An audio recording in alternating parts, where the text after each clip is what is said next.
Hi everyone, my name is Dr. Davi Kallman, but you can call me Davi. I am the Director of Access Services over at Tacoma Community College, but I also consider myself a disability activist, an advocate, and a cat mom, of course. A little bit about my description. I am a Mexican woman with curly brown hair. I have my hair up in a bun, and I have curly brown bangs. I'm wearing a floral shirt with silver dangly earrings. A little more about myself and why I am talking to you about networking and mentorship. First of all, it's very important to me as an educator of people with disabilities and also as a person with disabilities myself. As an individual with dyslexia, I grew up struggling with what it meant to network appropriately and then also knowing how to secure a mentor. Throughout the years, I've developed a series of skills and tools that have helped me become not only a better mentee, but helped me become a better mentor over the years. And I'm hoping that my session here today will give you more information of how to, one, secure a mentor and how to be a better mentee. Securing mentors and networking as a person with a disability can be difficult. It's difficult because there aren't a lot of resources out there specifically targeting networking for people with disabilities.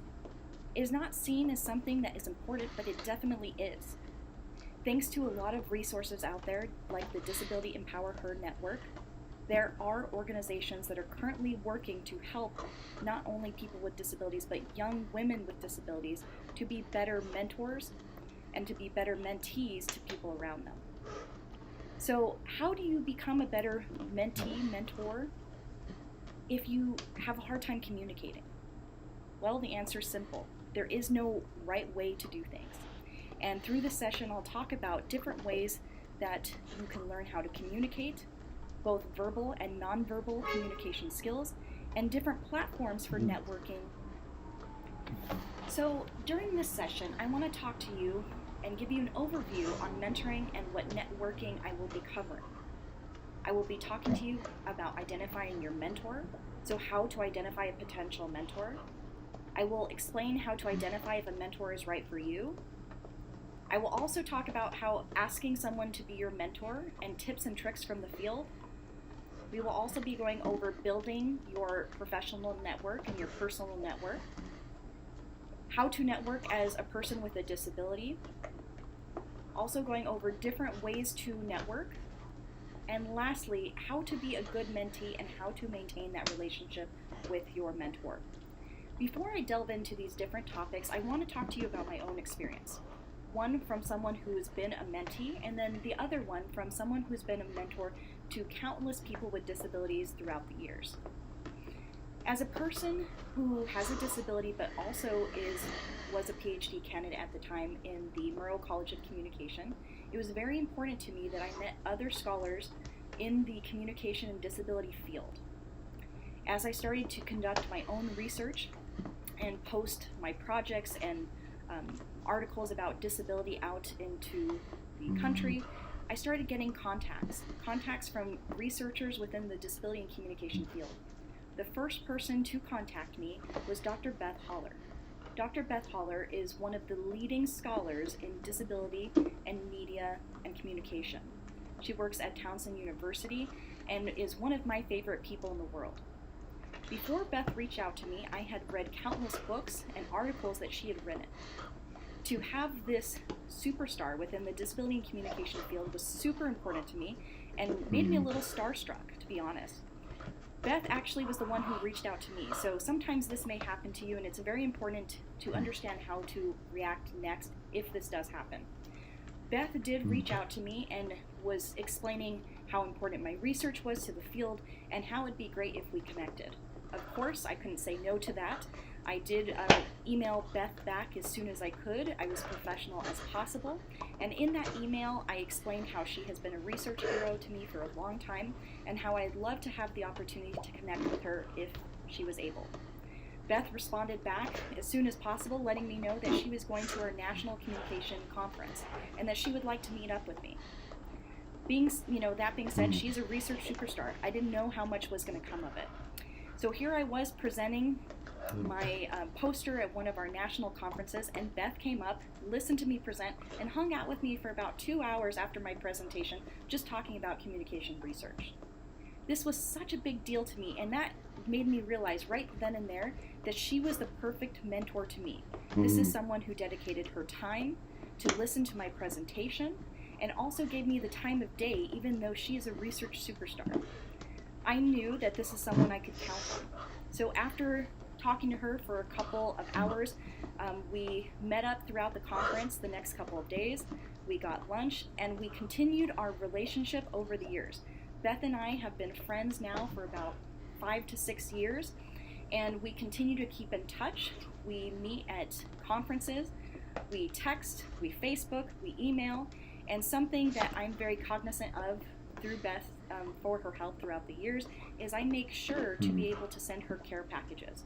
Her time and the effort that she spent with me to make me a better researcher and a better disability scholar is important to me. And so I want to show her I want to show her how thankful I am by sending her little care packages. So that's something that you can do as a good mentee, is to thank your mentor. Send thank you notes, send little care packages. It doesn't have to cost a lot of money, but it does show them that you care. So that is my perspective from someone who has experienced a great mentor. Now I'm going to go from the other end of that and talk about what my experience has been as a great mentor. And I have 2 experiences that I'd like to talk about, but one in particular that's really important to me is someone that is in the disability field that I have worked with in the capacity as them serving as an intern, and someone who's continued to work with me even after they finished their work with the Access Center at Washington State University. So what makes a good mentee? From the perspective of a mentor, a good mentee makes the effort, will reach out to you, express their interests and how the interests align with you and your goals. They take the effort to do research. And in this case, I will not mention my mentee's name, but my mentee did research me, research what I did, and took the time to get to know me before they reached out. Once my mentee reached out to me, they wanted to meet with me in person before we talked about how an internship would work, and after that they asked if I would serve as their mentor. With all the initial effort that they made through that process, I could not say no. I was so impressed with the effort that they had made. This individual worked for me for a total of 1 year, and after that year was finished, that was about 3 years ago, we still keep in touch and we talk to each other probably once a week. This is a great example of how you can continue relationship with your mentor even after an internship or a project has been completed. A mentor-mentee relationship does not have to end after an initial project or some sort of event that you're doing. It can continue throughout the years. And one way to maintain that is constant communication. And you can communicate with your mentee or mentor in different ways. It can be over the phone, it can be via email, via text. Whatever you establish together is important. So those are 2 of my stories that I think was a great introduction to how a mentor-mentee relationship can work. What I'd like to now do is go over tips and tricks that I've learned throughout the years to help make you a better mentee and to learn how to secure a mentor. So identifying your mentor can be difficult, especially if you don't know what you're looking for. That's why it's so important to be able to know what you're looking for. There's a couple of tips and tricks that I'd like to share with you so you can learn how to identify your mentor. Number 1, having shared interests and goals. Your mentor should share the same interests and goals as you. If they don't, that may mean you're going in the wrong direction. If you do not have any common interests, you may want to look with someone who does. Number 2, have good traits. In general, the person that you want to select as your mentor should be a good person. It should be someone who's a good listener. They should encourage people, not put them down. They should be willing to learn from their mentees just as much as they are teaching you. If they do not have any of these traits, or even just one of these traits, they may not be a good fit for you. The third one, experience and wisdom. A good mentor should be someone who has a lot of experience in something that you want to do, something that you're passionate about. The amount of time that someone puts into the field is not as necessarily as important as what they have accomplished in that amount of time. What does that mean? That means that someone can be a good mentor even if they've been in the field for just 2 years. Be looking at what they have accomplished in those years. It does not matter how long they've been in there. Number 4, accessibility.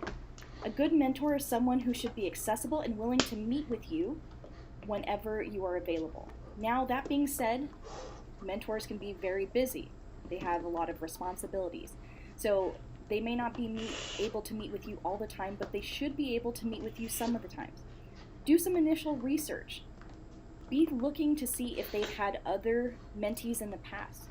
You can reach out to previous mentees that they've had and see what their experience was. This is something I personally did when I was a PhD candidate. What I did when I was looking to select my advisor, my mentor in the program, someone who I'd worked with a long time, I looked to see what the track record was with other advisees that they have had advised throughout the past. Some mentors did not do a great job, and so I avoided even looking at them as a possibility in a mentor. I was asking all over to see what their experiences were, and I ended up finding the best mentor I could ever pick in my life. Dr. Erica Austin has been the most wonderful person, as someone who I consider a mentor, a friend, my research mom, and that is because I did my research. I went above and beyond to see how she treated other advisees throughout the years. And the experiences that other advisees told me ultimately made the final decision for me is if I wanted to work with her. So doing that initial research can make a huge difference and make it a lot easier for you to determine if they are the right person for you. So next is identifying if a mentor is right for you. How do you do that? Number 1, be able to know your own goals. Before you go and reach out to a potential mentor, be prepared. Make sure to identify your goals. Be thinking about what you want to accomplish personally and professionally. How will that mentor be able to help you accomplish your personal and professional goals? What is your dream profession? This will help you identify your goals. What type of job or profession would you like in the future? When looking for a mentor, it's very important to look at their professional and personal journey. Did you have similar resources available to you? What about similar experiences? If there are no similarities at all between your journeys, both professionally and personally, that might not be the right fit for you. So being able to identify what you want to do and how you want to do it is just as important as anything else. What about asking someone to be your mentor? This is the next important step. Once you've finally identified your mentor based on shared goals and responsibilities, it is important to plan to prepare to ask them to be your mentor. Having a plan in place can make everything much easier for you, especially if you have a hard time communicating. So there's 2 different ways I like to split this up. One is asking someone to be your mentor in person versus asking someone online. If you're asking someone in person, have a script available. Make sure you have an agenda or a script detailing what you want to discuss with your potential mentor. Make sure you have shared goals in that script and how be upfront of what you need from them and what they can expect from you. That's very important in the first initial meeting. Mention what you like about their work. Compliment them. It's really important that that they understand you did the research and you actually know what they do. Mention what you have in common. This is a great opportunity to discuss your passions and how they relate. Also very important in an in-person meeting, make sure that you set up reoccurring meetings. If it was a really great initial meeting, those reoccurring meetings will make sure that the relationship is much stronger. Also, be flexible. Remember, you're working on their time and their schedule. They are helping you, not the other way around. If you will be needing accommodations at any of these meetings, make sure you provide them. That is not something that they need to do, as they are providing a service for you. When you're asking someone to be a mentor, your mentor online, There's 3 different platforms you can do this. I'd like to say that the least preferable platform would be through social media. Really avoid social media platforms for asking someone to be your mentor. This includes Facebook, Instagram, and Twitter, unless you already know the person and you already have a relationship with them, or you can guarantee that your social media accounts are professional. Not everyone's accounts are professional, and that's why I say to avoid it. If you go via email, this is typically my preferred method. Make sure that you message them with sample templates that I've provided for you featured on this webpage. These templates will help you on how to message someone that you know and someone you don't know. Another great way to ask someone to be your mentor is through a networking platform such as LinkedIn. This is a great way to build professional relationships, especially for people who don't like networking in person or communicating verbally. A pro tip with that, if you currently don't have a LinkedIn account, please make sure to create one. Very important. I provided tips on how to make your account better, but the most important thing is to build your network, build it fast, and then have an appropriate tagline that fits with what you do. So you've secured your mentor. Now what? It's really important, if you want to maintain the relationship, to follow these tips and tricks that I've learned throughout the years. Number 1, meet consistently. To maintain the relationship that you have with your mentor or mentors, it is important to meet often. Since you're going on a schedule and availability that they give you, this may often be determined by them, but that's okay. Oftentimes I find people ask me, what happens if you have scheduled meetings and the mentor keeps canceling them or they never respond back? That's a really good question. One way to address that is to send gentle reminders. You can send a gentle reminder email. You can give a call and just say, hi, I was thinking of you, wondering when you were next able to meet. Also, writing the occasional thank you note does help spur and remind them why you were a great mentee to begin with. Next is being able to set an agenda. Remember that your mentor's time is very valuable, very important. Be mindful of that and plan accordingly. Make an agenda of what you would like to talk about before each meeting. This will help you organize your thoughts and will help streamline the conversation. Next is to be able to take notes. Mentors' time, as I mentioned before, is very busy. I know your time's busy too. So it may be beneficial for you to either take notes or to record your meeting sessions. Remember, if you're going to record your meeting sessions, you do need to get permission from your mentor beforehand. This can help you stay on track and also allow you to be on track with what happened in the meeting and to be able to email your mentor and fill them in on what you discussed so you can keep on track. Remember that goals still matter. If you establish some goals and plans at the initial conversation, make sure to stick with them. You do not want to seem as someone who is unreliable or someone who does not stick with what they said they're going to do. You just have as much a responsibility to your mentor as they have to you, so keep that in mind. Remember to give back. I know I've mentioned this many times, but your mentor is giving you their time and their energy. If you are able, make sure to give back to them periodically. You can do this with small gifts, tokens. If you don't have any money, that's totally okay. A small thank you note means everything in the world to your mentor. The last thing I'd like to discuss today is networking. Networking as a person with a disability can be difficult. I'm not going to lie, there are some challenges. And these are not inclusive of all the challenges that are available, but things that I've identified throughout the years. Some challenges for in-person networking events for people with disabilities include physical space being inaccessible. A lot of times people with sensory overload issues may have experienced that at networking events. Oftentimes there are not spaces available for someone to go to. Navigating social dynamics can be difficult, especially if it's difficult to read verbal cues. Lack of accommodations at networking spaces is pretty much commonplace. And often people may talk to your personal assistant or your interpreter instead of talking to you. And that is a huge problem that I hope we can avoid with some tips and tricks that I've learned. So common tips and tricks for in-person networking include communicating your accessible needs. Do not be afraid to contact the networking event organizer early to ask for accommodations. Make sure that you find a wing person at the event. A wing person can be someone to tag along with you as needed to help you meet new people. A wing person is someone that you meet at the event, someone you feel comfortable with. This is different than bringing a friend. Bringing a friend can be simple as bringing a partner, a peer, someone from your class, someone you are comfortable with who can help you spur conversation. Make sure to have a plan. You can have an agenda mapped out on the type of people that you want to network with. Plan ahead.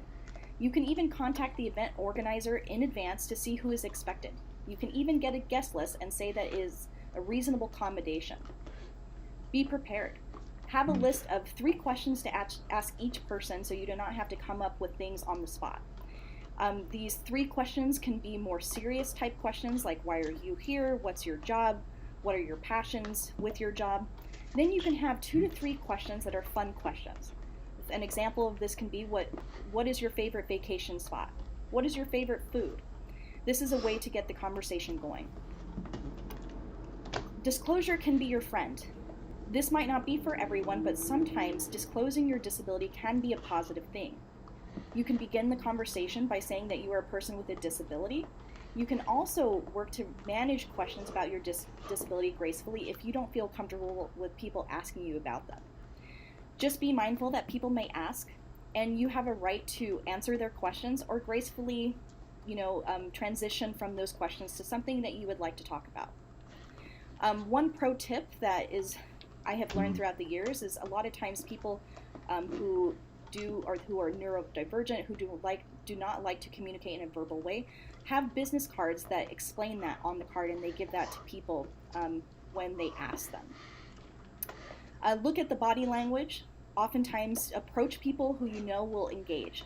You can tell this by looking at the person. They're often looking at you in the eye and smiling. Thank you so much for listening to me today. I hope that these tips and tricks from the field help you to, 1, identify a mentor, be able to secure that mentor, maintain that relationship, and then network appropriately in the field.